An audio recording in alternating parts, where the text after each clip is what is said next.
Oke, assalamualaikum warahmatullahi wabarakatuh. Salam sejahtera untuk kita semua. Semoga kalian dalam keadaan sehat walafiat, walaupun di negara kita sedang terjadi wabah yang cukup besar. Baiklah teman-teman, hari ini kami akan mempresentasikan materi kami. Ada beberapa materi yang akan kami sampaikan. Sebelum masuk ke materi, izinkan kami memperkenalkan dulu kelompok kami. Kami dari kelompok 1 yang beranggotakan saya sendiri, Reza Artawijaya, dan ada beberapa teman saya. Assalamualaikum warahmatullahi wabarakatuh. Perkenalkan, nama saya Muhammad Fahri Anwar.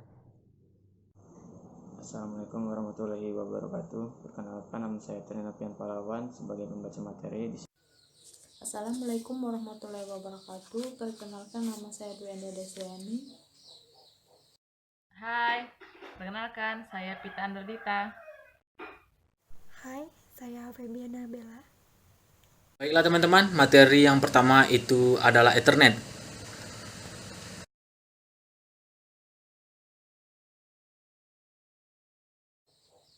Baiklah, di sini saya akan menjelaskan apa itu Ethernet. Ethernet adalah metode media akses agar memperbolehkan semua host di dalam jaringan untuk share bandwidth dalam suatu link. Ada berbagai metode akses yang digunakan dalam jaringan, diantaranya Ethernet, FDDI, Token Ring, Wireless LAN, Break and Fixed Break LAN.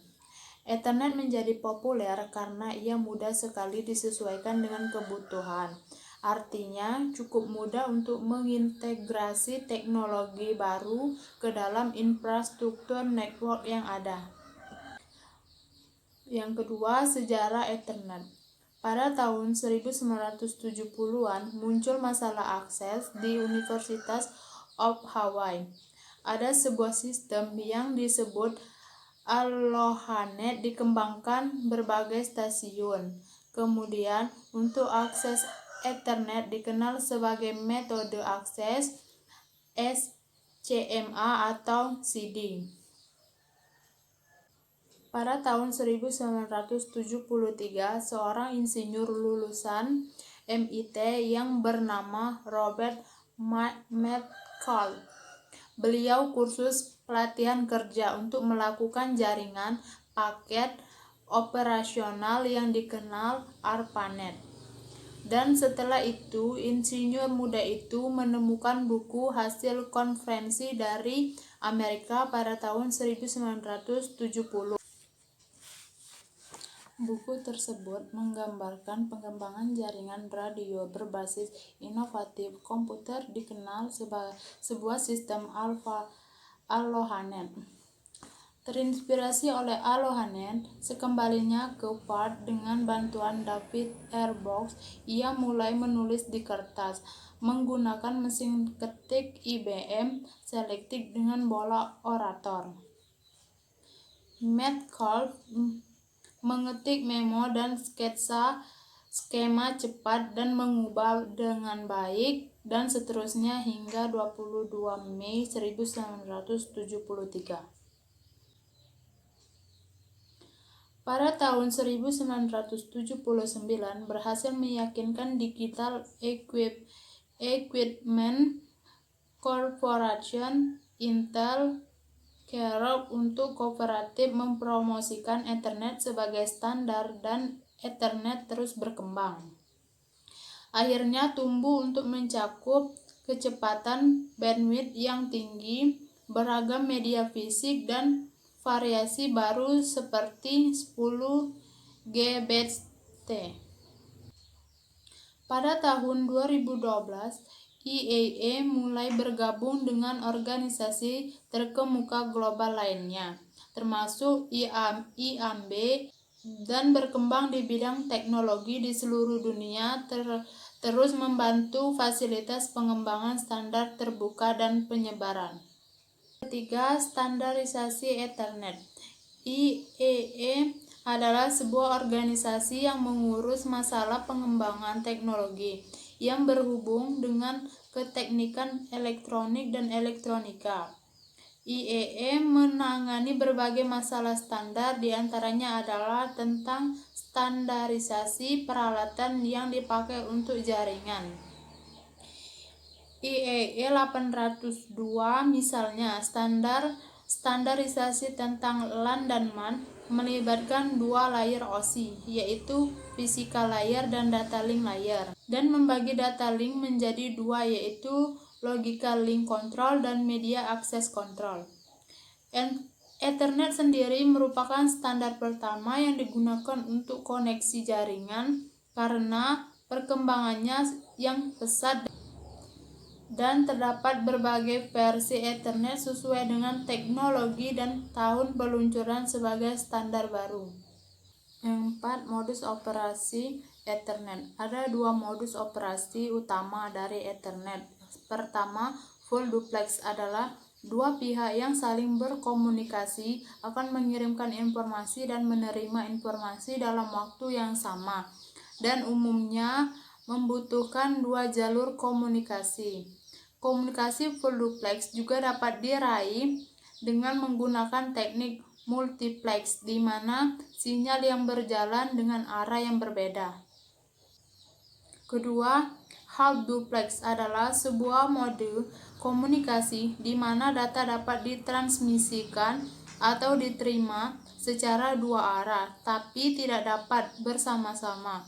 Contohnya walking dan talking, di mana dua pengguna harus menekan sebuah tombol atau berbicara dengan melepaskan tombol tersebut untuk mendengar.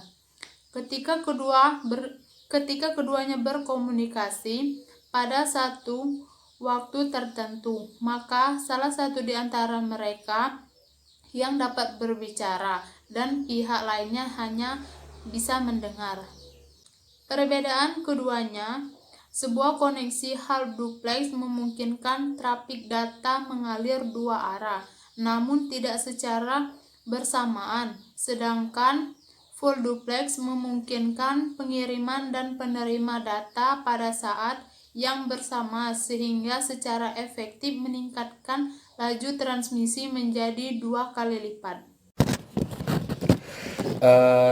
Cara kerja Ethernet. Spesifikasi Ethernet mendefinisikan fungsi-fungsi yang terjadi pada lapisan fisik dan lapisan data link dalam mode referensi, jaringan 7 lapis OSI, dan cara pembuatan paket data ke dalam frame sebelum ditransmisikan ke atas kabel.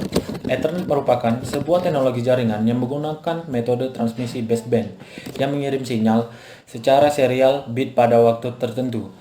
Ethernet beroperasi dalam modus half duplex, yang berarti setiap station dapat menerima atau mengirim data, tetapi tidak dapat melakukan keduanya secara sekaligus.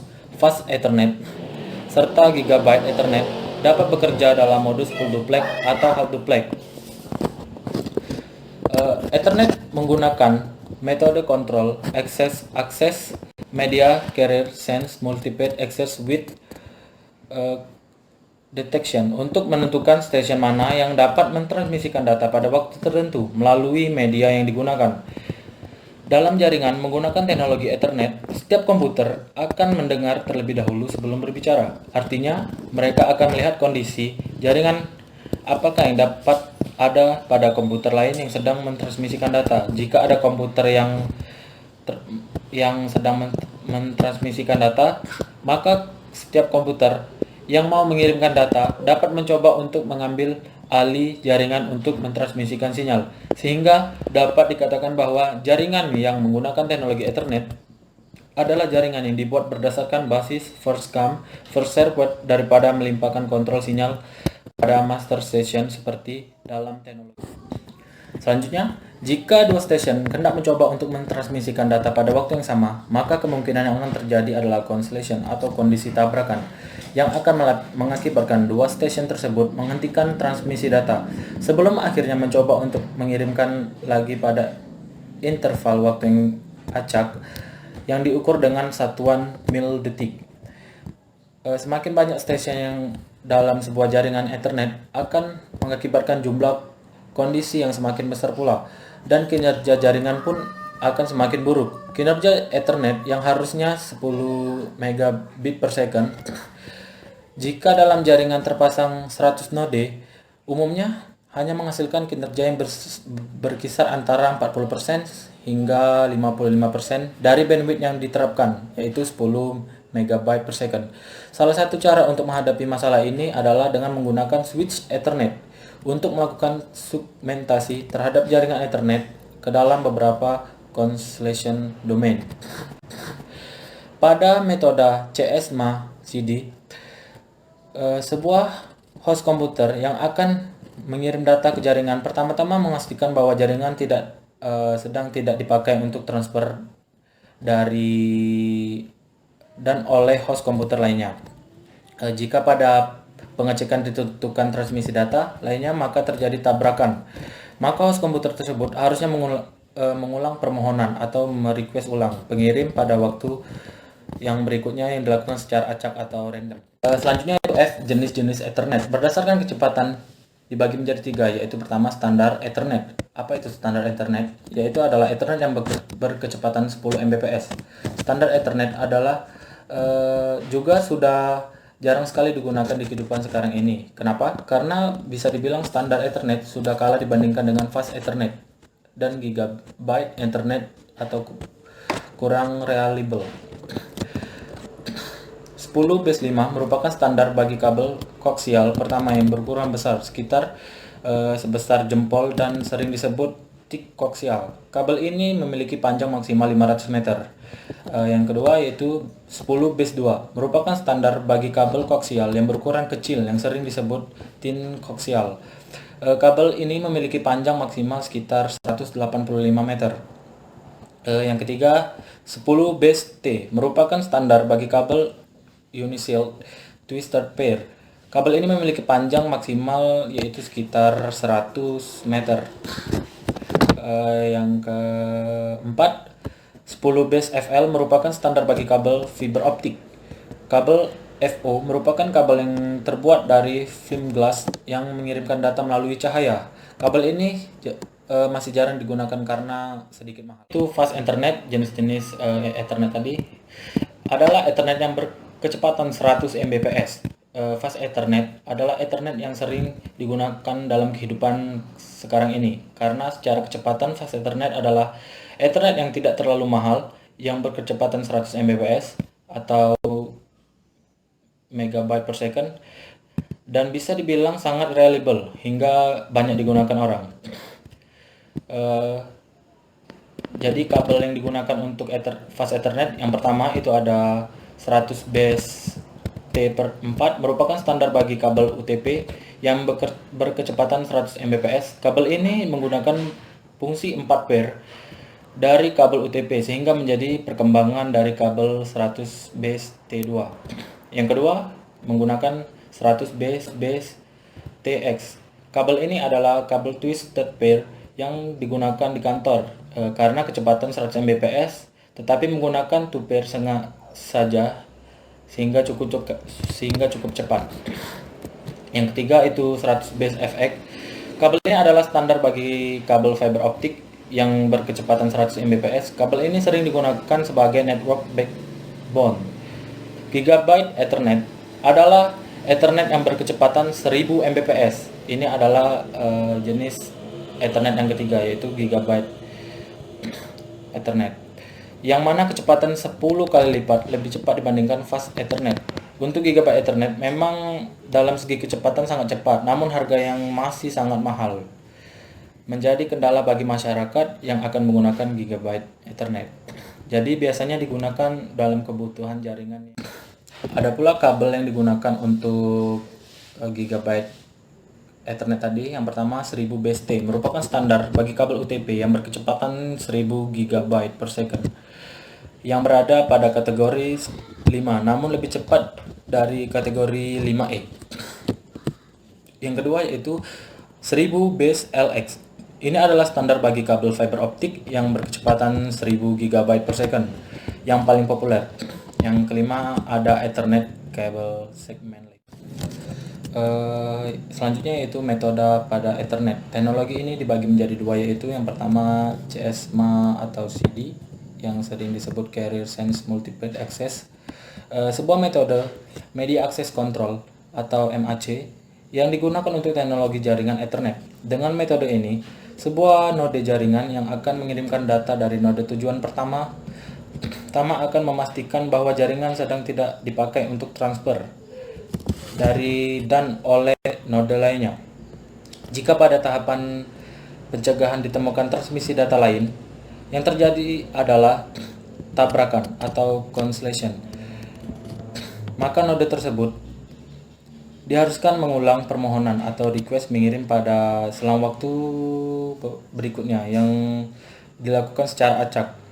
Dengan demikian, maka jaringan efektif bisa digunakan secara bergantian diimplementasikan pada perangkat hub.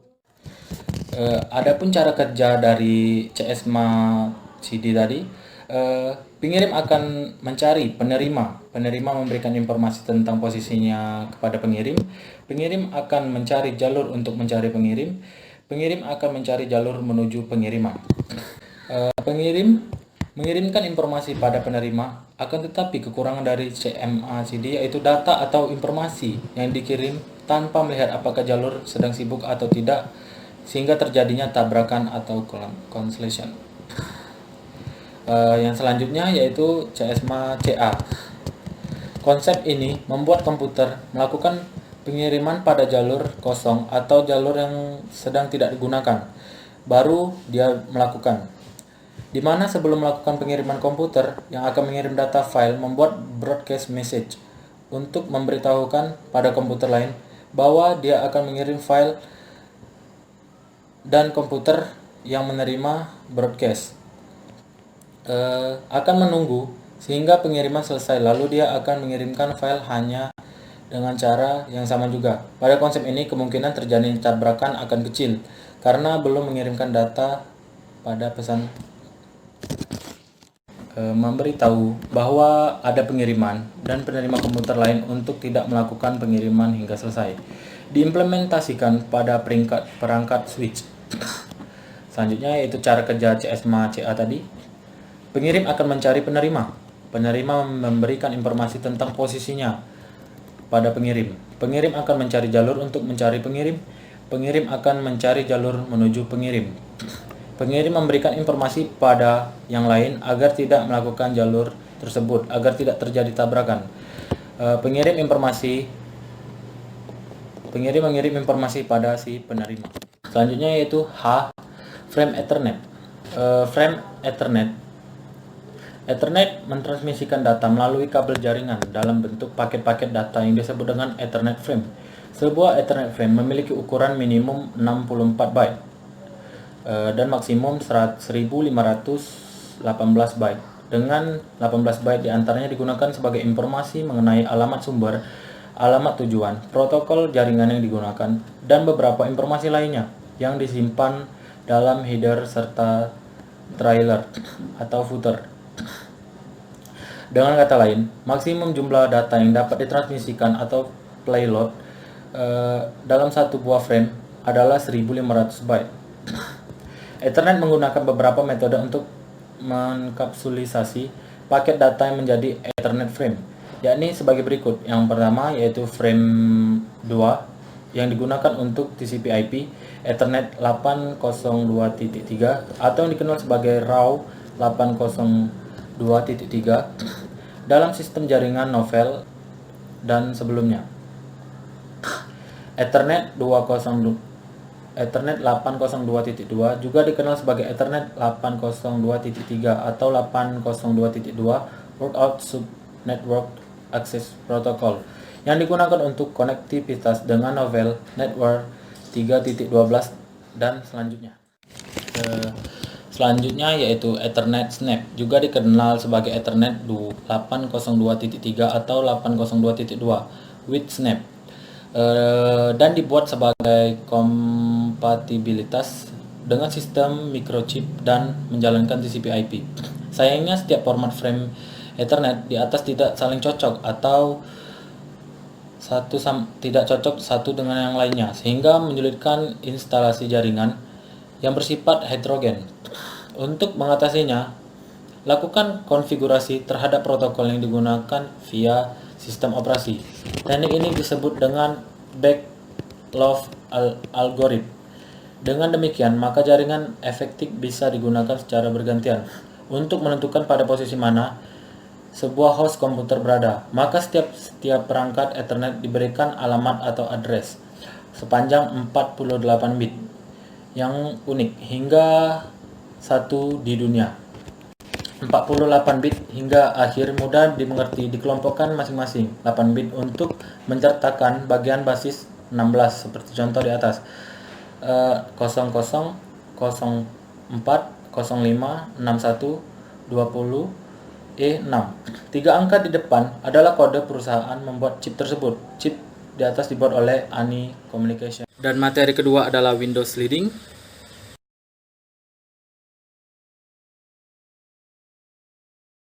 Flow control adalah suatu teknik untuk menjamin bahwa entitas pengirim tidak akan membanjiri data kepada entitas penerima. Teknik flow control ada berbagai macam. Yang kali ini kita akan membahas tentang sliding window flow control. Sliding window hanya satu frame yang akan dikirimkan pada saat yang sama. Dalam keadaan antrian bit yang akan dikirimkan lebih besar dari panjang frame, maka diperlukan suatu efisiensi. Untuk membesar efisiensi, maka dapat dilakukan dengan cara memperbolehkan transmisi lebih dari satu frame pada saat yang sama. Kelebihan dan kekurangan sliding window. Kelebihannya yang pertama yaitu mengatasi kekurangan pada stop and wait dengan dapat mentransfer data sekaligus lebih dari satu. 2.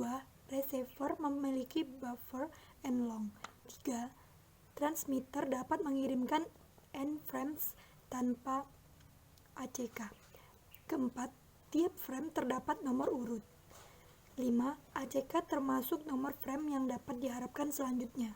6. Nomor sequence diloncati tiap ukuran dalam file. Kekurangan. 1. Algoritma yang lebih ribet dan kompleks. 2. Apabila data yang dikirim sedikit, lebih disarankan untuk menggunakan stop and wait karena lebih efisien. Saya akan melanjutkan materi dari Saudari Febiana Bella Putri. Prinsip kerja Sliding Window Flow Control.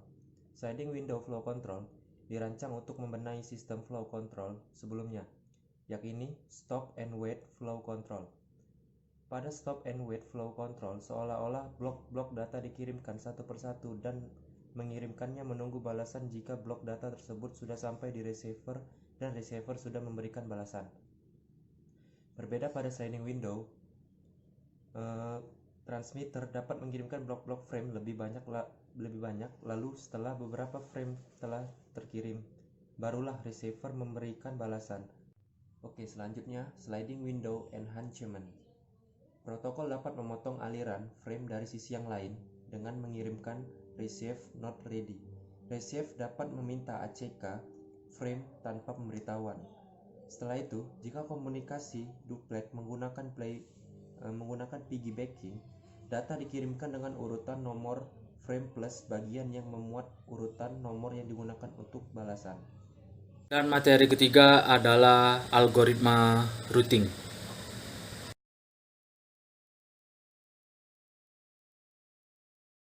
Baca materi di sini saya akan mempresentasikan tentang algoritma routing.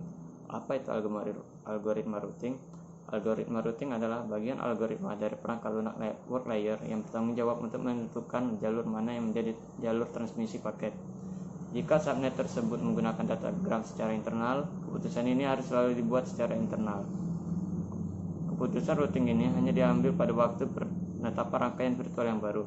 Sesudah itu, paket data tinggal mengikuti rute yang ditetapkan sebelumnya. Algoritma routing digunakan untuk membangun dan mengatur tabel routing pada perangkat. Terdapat dua cara untuk membangun tabel routing, yaitu yang pertama adalah static routing. Routing ini dibangun berdasarkan definisi dari administrator. Yang kedua adalah dynamic routing. Algoritma ini dapat membuat perangkat router untuk dapat menentukan jalur routingnya secara otomatis dengan cara menjelajah jaringan tersebut dan bertukar informasi routing antar router. Terdapat tiga kategori tentang algoritma dinamik, yaitu yang pertama adalah distance vector, yang kedua link state, yang ketiga hybrid. Bagaimana cara menggunakan algoritma routing? Pertama-tama, host akan memeriksa terlebih dahulu routing table lokal jika menerima update routing. Yang kedua, jika rute belum ada Informasi segera dimasukkan ke routing table. Selanjutnya, jika rute sudah ada, metrik yang terkecil akan diambil sebagai acuan. Selanjutnya, rute melalui suatu gateway akan dihapus jika tidak ada update dari gateway tersebut dalam waktu tertentu. Yang seterusnya, khusus untuk gateway, RIP akan mengirimkan update routing pada alamat broadcast di setiap network yang terhubung. Algoritma yang digunakan adalah algoritma link state. OSPF harus membentuk hubungan dulu dengan router tetangganya untuk dapat saling berkomunikasi seputar informasi routing. Untuk membentuk sebuah hubungan dengan router tetangganya, OSPF mengandalkan Hello Protocol. Namun, uniknya cara kerja Hello Protocol pada OSPF berbeda-beda pada setiap jenis media. Ada beberapa jenis media yang dapat meneruskan informasi OSPF, yaitu macam-macam medianya adalah yang pertama adalah broadcast multi-access. Media jenis ini adalah media yang banyak terdapat dalam jaringan lokal atau LAN, seperti misalnya Ethernet, FDDL, dan token ring. Yang kedua adalah point-to-point. Teknologi point-to-point digunakan pada kondisi di mana hanya ada satu router lain yang terkoneksi langsung dengan sebuah perangkat router. Yang ketiga, point-to-multipoint. Media jenis ini adalah media yang memiliki satu interface yang menghubungkannya dengan banyak tujuan. Pada jaringan jenis ini, traffic OSPF juga dikirimkan menggunakan alamat IP multicast. Yang keempat, non-broadcast multi-access atau NBMA. Media berjenis non-broadcast multi-access ini secara fisik merupakan sebuah serial line biasa yang sering ditemui pada media jenis point-to-point. Namun secara faktanya media ini dapat menyediakan koneksi ke banyak tujuan, tidak hanya ke satu titik saja. Routing. Apa itu routing? Routing merupakan proses di mana sesuatu dibawa dari satu lokasi ke lokasi lainnya. Contoh dari sesuatu yang membutuhkan perutuhan adalah surat, panggilan telepon, perjalanan kereta api, dan lain sebagainya. Untuk dapat melakukan perutuhan, suatu router atau entitas apapun yang membangun routing melakukan beberapa langkah berikut ini. Yang pertama, mengetahui alamat tujuan. Yang kedua, mengenali sumber-sumber informasi perutuhan. Yang ketiga, menemukan rute-rute. Yang keempat, memilih jalur atau rute. Yang kelima, memilih arah dan memverifikasi informasi routing. Pada suatu sistem jaringan komputer, router mempelajari informasi routing dari sumber-sumber routingnya yang terletak di dalam tabel routing atau routing table. Router akan berpedoman pada tabel ini untuk menyatakan port mana yang digunakan memforward paket yang dituju kepadanya. Jika jaringan tujuan terhubung langsung dengan router, maka router sudah mengetahui port mana yang digunakan untuk memforward paket. Jika jaringan tujuan tidak terhubung langsung dengan router, maka router harus mempelajari rute terbaik untuk memforward paket ke tujuan. Static routing dan dynamic routing. Secara umum, mekanisme koordinasi routing dapat dipelajari oleh router dalam dua metode, yaitu yang pertama dimasukkan secara manual oleh administrator jaringan yang disebut static routers. Yang kedua dikumpulkan melalui proses-proses dinamis yang berjalan di jaringan, disebut sebagai dynamic routers. Static routing. Routing static atau static route adalah pengaturan routing paling sederhana yang dapat dilakukan pada jaringan komputer. Static route adalah rute-rute ke atau jaringan tujuan yang dimasukkan secara manual oleh administrator jaringan ke rute tabel suatu router. Static route mendefinisikan alamat IP hop router berikutnya dan interface lokal yang digunakan untuk memforward paket ke tujuan tertentu atau hop router berikutnya. Kekurangan dan kelebihan dari static router itu tersendiri. Dengan menggunakan NextHop, kelebihannya adalah dapat mencegah terjadinya error dalam meneruskan paket ke router.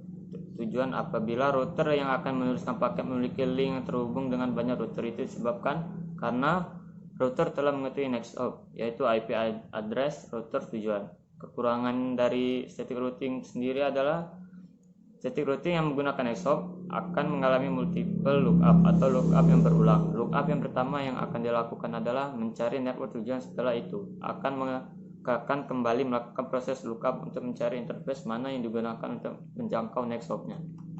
Kekurangan dari menggunakan exit interface. Kelebihannya adalah proses lookup hanya akan terjadi satu kali saja atau single lookup karena router akan langsung meneruskan paket ke network tujuan melalui interface yang sesuai pada routing table. Kekurangannya adalah kemungkinan akan terjadi error ketika meneruskan paket. Jika link router terhubung dengan banyak router, maka router tidak bisa memutuskan router mana tujuannya karena tidak adanya next hop pada table routing. Karena itulah akan terjadi error. Dynamic routing. Dynamic routing adalah cara yang digunakan untuk melepaskan kewajiban mengisi entry-entry forward table secara manual. Protokol routing mengatur router-router sehingga dapat berkomunikasi satu dengan yang lain dan saling memberikan informasi routing yang dapat mengubah isi forward table. Tergantung keadaan jaringannya. Dengan cara ini, router-router mengetahui keadaan jaringan yang terakhir dan mampu meneruskan datagram ke arah yang benar. Algoritma distance vector. Protokol distance vector bekerja dengan memberikan router-router kemampuan untuk mempublikasikan semua router-router yang diketahui atau router bersangkutan keluar ke seluruh interface yang dimilikinya. Router yang secara fisik berada pada jaringan yang sama dinamakan neckboard. Jika router-router mempublikasikan router-router yang diketahuinya melalui seluruh interface-nya dan seluruh neckboard menerima routing update, maka setiap router akan juga mengetahui router-router yang dapat dilalui ke seluruh subnet suatu jaringan. Beberapa fitur protokol distance vector. Yang pertama adalah route poisoning. Routing loop dapat terjadi pada protokol distance vector routing. Ketika router-router memberitahukan bahwa suatu rute berubah jadi kondisi valid ke tidak valid, konvergensi yang lambat akan mengakibatkan router neckboard terlambat mendapat pemberitahuan kondisi tersebut, sehingga router neckboard tetap menganggap rute tersebut valid. Ketika router neckboard mengirimkan pemberitahuan keluar ke seluruh interface-nya, router pertama yang memberitahukan kegagalan hubungan akan mendapat informasi bahwa hubungan yang tidak valid tersebut dapat dicapai dari router neckboard dengan hop. Yang kedua router akan terus saling memberi informasi rute yang salah tersebut disertai dengan menaikkan informasi hopnya. Yang kedua, split horizon. Fitur route poisoning tidak seluruhnya dapat mengatasi kondisi looping. Pada kasus di atas, ketika suatu router memberitahukan suatu router yang gagal dengan metrik yang sangat besar, router neckboard kemungkinan tidak langsung mendapat pemberitahuan ini. Jika router neckboard kemudian memberitahu router yang tidak boleh disebut ke router pertama atau yang memberitahukan kegagalan hubungan bahwa router tersebut dapat dicapai dari dirinya dengan metrik yang jauh lebih baik, maka kondisi di atas dapat terjadi lagi. Yang ketiga, split horizon with poison reverse. Split horizon with poison reverse merupakan varian dari split horizon. Pada kondisi stabil, router bekerja dengan fitur split horizon. Tetapi ketika suatu router gagal, router neckboard yang mendapat informasi ini akan mengabaikan aturan split horizon dan kemudian mengirimkan kembali informasi tersebut ke router pertama dengan metrik yang sangat besar pula. Yang keempat, hold down timer. Kondisi looping masih tetap terjadi pada jaringan redundant atau jaringan dengan lebih dari satu jalur. Walaupun fitur split horizon telah diaktifkan, hal ini dimungkinkan karena suatu router dalam jaringan dapat memperoleh informasi mengenai router yang sama melalui lebih dari satu jalur dan router. Oleh karenanya, ketika suatu router diinformasikan tidak valid oleh router bersangkutan, maka router neckboard pada saat yang sama juga mungkin mendapat informasi dari router lain dengan metode yang masih dapat dijangkau. Yang kelima, trigger flash update. Protokol distance vector biasanya mengirimkan update secara regular berdasarkan interval waktu tertentu. Oleh karenanya, banyak masalah looping terjadi sesaat setelah suatu rute tidak valid. Hal ini disebabkan karena beberapa router tidak segera mendapat informasi ini. Beberapa router mengatasi masalah ini dengan menggunakan fitur trigger update atau flash update, di mana router akan segera mengirim pemberitahuan update baru sesaat setelah suatu rute tidak valid. Dengan demikian, informasi perubahan status rute dapat segera diforwardkan secara lebih cepat, sehingga pengaktifan hold down timer di sisi router neckboard-nya juga lebih cepat. Routing informasi protokol atau RIP. Routing protokol yang menggunakan algoritma distance vector yaitu algoritma Bell-Manford pertama kali dikenakan pada tahun 1999 dan merupakan algoritma routing yang pertama pada ARPANET. Versi awal dari routing protokol ini dibuat oleh Xerox PARS dengan nama Gateway Internet Protocol, kemudian diganti nama menjadi Router Information Protocol atau yang biasa disingkat RIP, yang merupakan bagian Xerox Network Service. RIP memiliki 3 versi, yaitu 1 RIP version 1, 2 RIP version 2, 3 RIP. Kelebihan dari RIP version 1 yaitu menggunakan metode trigger update. Kedua, RIP memiliki timer untuk mengetahui kapan router harus kembali memberikan informasi routing. Ketiga, jika terjadi perubahan pada jaringan sementara timer belum habis, router tetap harus mengirimkan informasi routing karena dipicu oleh perubahan tersebut atau trigger update. Keempat, mengatur routing menggunakan RIP tidak rumit dan memberikan hasil yang cukup dapat diterima, terlebih jika jarang terjadi kegagalan link jaringan. Kekurangannya, yang pertama, jumlah host terbatas. Kedua, RIP tidak memiliki informasi tentang subnet setiap root. 3. RIP tidak membentukkan variabel length subnet masking atau VLSM. Yang keempat, ketika pertama kali dijalankan hanya mengetahui cara routing ke dirinya sendiri atau informasi lokal dan tidak mengetahui topologi jaringan tempatnya berada. RIP version 1. Dokumen kelebihannya, dokumen menjadi RFC 1058. Yang kedua, RIP version 1 routing vektor jarak yang dimodifikasi dengan trigger update dan split origin dengan Poisson-Nernst reverse untuk meningkatkan kinerjanya. RIP ketiga, RIP version 1 diperlukan supaya host dan router dapat bertukar informasi untuk menghitung rute dalam jaringan TCP/IP. Yang keempat, informasi yang diperlukan RIP berupa pertama host, kedua network, ketiga subnet, keempat rute default. RIP version 2. Enhancement dari RIP version 1 ditambah dengan beberapa kemampuan baru. Kedua, algoritma routing sama dengan RIP version 1. Bedanya terletak pada format dengan tambahan informasi yang dikirim. Interior Gateway Routing Protocol atau IGRP. IGRP atau Interior Gateway Routing Protocol adalah protokol distance vector yang diciptakan oleh perusahaan Cisco untuk mengetahui kekurangan RIP. Jumlah hop maksimum menjadi 255 dan sebagai metrik. IGRP menggunakan bandwidth, MTU, delay, dan load. IGRP adalah protokol routing yang menggunakan autonomous system atau AS yang dapat menentukan routing berdasarkan sistem interior atau eksterior. Kelebihannya, support sampai dengan 255 hop count, kekurangannya jumlah hostnya terbatas. RIP atau Routing Information Protocol dan IGRP Internet atau Interior Gateway Routing Protocol merupakan dua standar protokol routing berbasis distance vector routing protokol. RIP dan IGRP memiliki banyak kesamaan secara logik. Mungkin segitu saja dari saya. Bila ada salah-salah kata saya mohon maaf. Wassalamualaikum warahmatullahi wabarakatuh. Oke, selanjutnya saya akan melanjutkan materi dari Trinovian Pahlawan, yaitu algoritma link state. Algoritma dasar kedua yang digunakan dalam proses routing adalah algoritma link state. Algoritma ini mengelola suatu database kompleks dari informasi topologi. Jika algoritma distance vector tidak memiliki informasi spesifik mengenai jaringan-jaringan jauh dan tidak mengetahui router-router jauh, maka algoritma routing link state mengelola secara penuh pengetahuan mengenai jarak router. Oke, materi selanjutnya yaitu ciri-ciri dan pembagian algoritma routing. Oke, yang pertama itu algoritma non-adaptif. Algoritma ini tidak mendasarkan keputusan routing pada keadaan lalu lintas data dan topologi jaringan saat ini. Pemilihan jalur komunikasi yang digunakan antar mesin pada algoritma ini ditentukan dari awal dan ditanamkan ke router pada saat jaringan diaktifkan. Algoritma routing ini juga disebut static routing.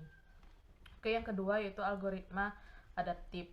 Algoritma ini kebalikan dari algoritma non-adaptif, yaitu menentukan jalur komunikasi berdasar jaringan saat ini, seperti topologi yang digunakan dan juga kondisi lalu lintas data. Algoritma adaptif ini atau dynamic routing memperoleh informasi untuk proses routing secara lokal dari router terdekat atau dari semua router yang digunakan pada jaringan. Oke, ada dua hal penting yang menguntungkan dari adaptive routing ini. Yang pertama yaitu proses pengambilan keputusan untuk menetapkan route menjadi sangat rumit. Akibatnya beban pemrosesan pada jaringan meningkat. Yang kedua yaitu kemudian pada kebanyakan kasus strategi adaptif tergantung pada informasi status yang dikumpulkan pada satu tempat tetapi digunakan di tempat lain. Akibatnya beban lalu lintas meningkat dan dapat memunculkan masalah seperti kemacetan apabila reaksi yang terjadi terlampau cepat atau tidak relevan karena sangat lambat. Oke, yang kedua yaitu metode algoritma routing yang terbagi dua, yaitu yang pertama forward search algoritma. Ini dinyatakan untuk menentukan jarak terpendek dari node awal yang ditentukan ke setiap node yang ada. Yang kedua, backward search algoritma. Ini dinyatakan untuk menentukan biaya terkecil yang diberikan node tujuan dari semua node yang ada. Oke, yang ketiga yaitu backtracking. Backtracking ini adalah algoritma yang berbasis pada algoritma DVS yang dapat mencari solusi sebuah persoalan yang lebih mangkus. Algoritma ini dapat menentukan solusi sebuah persoalan tanpa perlu memeriksa semua kemungkinan solusi dan hanya mempertimbangkan pencarian yang mengarah ke solusi. Oke, prinsip kerja dari backtracking ini menggunakan prinsip DVS. Untuk mencari sebuah solusi persoalan, algoritma backtracking mencari solusi dengan menelusuri pohon dengan prinsip DVS. Di setiap simpul yang dikunjungi, algoritma akan mengecek apakah lintas yang tercipta mengarah ke solusi. Simpul tersebut akan dibunuh dan menjadi simpul mati. Simpul mati ini tidak akan diperluas lagi jika pembentukan lintasan berakhir dengan simpul mati. Proses pencarian akan membangkitkan simpul anak yang lain. Bila tidak ada lagi simpul anak yang dibangkitkan, pencarian solusi dilanjutkan dengan melakukan backtrack ke simpul hidup terdekat, yaitu orang tua. Simpul ini akan menjadi expand node yang baru. Pencarian akan berhenti bila solusi sudah ditemukan atau tidak ada lagi simpul hidup untuk backtrack. Nah, kegunaan dari backtracking ini adalah yang pertama yaitu algoritma backtracking sangat berguna untuk mencari jumlah solusi jalur kombinasi yang diperlukan untuk mendapatkan solusi optimal. Yang kedua, algoritma ini juga mudah diimplementasikan dengan bahasa pemrograman yang mendukung pemanggilan fungsi atau prosedur rekursif. Yang ketiga, untuk persoalan yang memiliki kemungkinan solusi yang kompleks seperti permainan catur, sebaiknya ke dalam pohon dibatasi sehingga tidak memakan waktu yang lama. Dan yang terakhir, untuk alokasi memori yang akan dipakai untuk menyimpan langkah-langkah penyelesaian sebaiknya menggunakan dynamic array, karena sebagian besar program yang menggunakan algoritma ini menghasilkan solusi yang tidak dapat diprediksi. Mungkin itu saja materi yang dapat saya sampaikan. Selanjutnya akan saya kembalikan kepada moderator. Terima kasih. Baiklah, itu saja teman-teman yang dapat kami sampaikan. Semoga materinya bisa dipahami dan dicerna. Sebelum itu kami mengucapkan permohonan maaf yang sebesar-besarnya jika ada kesalahan kata. Saya sendiri pamit undur diri. Terima kasih. Wassalamualaikum warahmatullahi wabarakatuh.